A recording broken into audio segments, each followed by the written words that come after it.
Om Ayahi Varade Devi Traksare Brahmavadini Gayatri Chandasang Mata Brahmajani Namastute. Om Asato Ma Satgamaya Tamaso Ma Jyotir Gamaya Mrittar Ma Amritang Gamaya Aviravir Maedhi Rudra Jatte Dakshinamukam Te Namang Pahinityam Te Namang Pahinityam. Om Shanti Shanti Shanti. O Divine Mother of the Universe, reveal Thyself in our heart and in our midst. We invoke Thy presence amidst us. Thou art the supreme word of the Scriptures. Thou art the embodiment of knowledge and liberation. Thou art the supreme bridge to immortality. Lead us from unreal to the real, from darkness to light, from death, disease and suffering to immortality. Manifest Thyself in us through and through, and protect us with Thy compassionate face. Om Peace. Peace be unto us. Peace be unto all living beings. I'll read to you from Swami Vivekananda.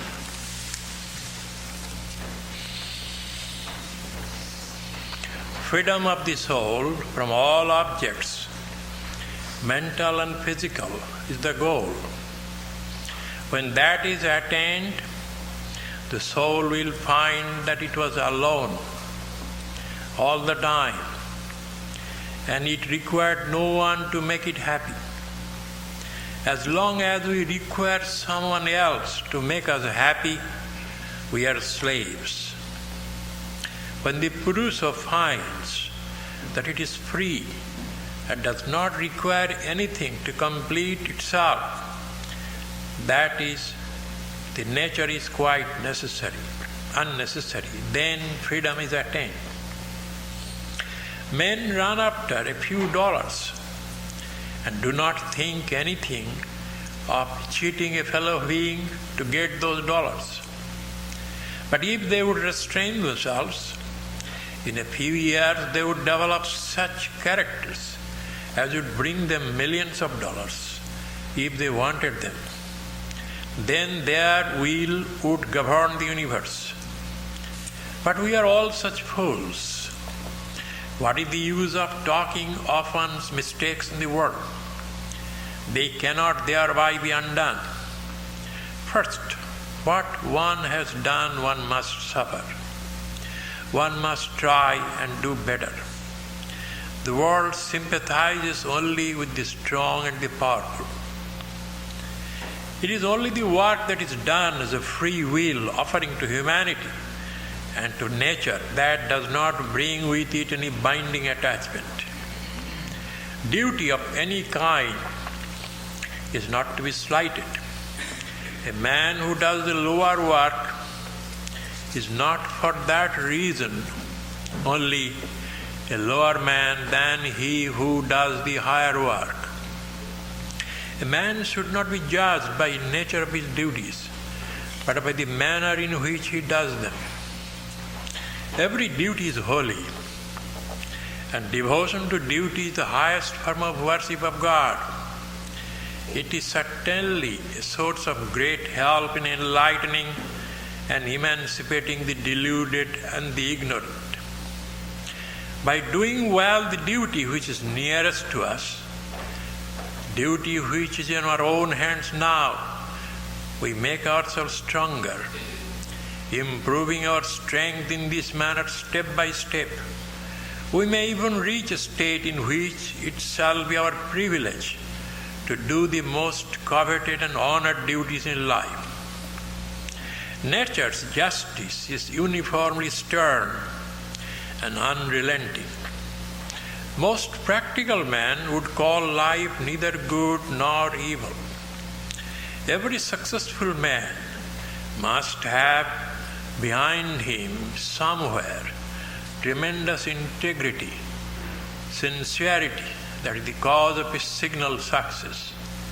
He may not have been perfectly unselfish, yet he was tending towards it. If he had been perfectly unselfish, his would have been a great success as that of Buddha or of the Christ. The degree of unselfishness marks the degree of success. The man who works through freedom, loves, cares nothing for results, but the slave wants his whipping, the servant wants his pay. So with life. Take for instance the public life. The public speaker wants a little applause or a little hissing or hooting. If you keep him in a corner without it, you will kill him, for he requires it. This is working through slavery. To expect something in return under such conditions becomes second nature. Next comes the work of the servant, who requires some pay. I give this, you give me that. Nothing is easier than to say, I work for work's sake. But nothing is so difficult to attain. I would go 20 miles on my hands and knees to look on the face of a man who can work for work's sake. There is a motive somewhere. If it is not money, it is power. If it is not power, it is gain. Somehow, somewhere, there is a motive power. You are my friend, and I want to work for you and with you. This is all very well. Every moment I may make protestation of my sincerity. But take care, you must be sure to agree with me.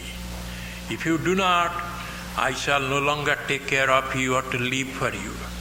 This kind of work for a motive brings misery. The great lesson to learn is that I am not the standard by which the whole universe is to be judged. Each person is to be judged by his own idea, each race by its own standard and ideal, each custom, each country by its own reasoning and conditions.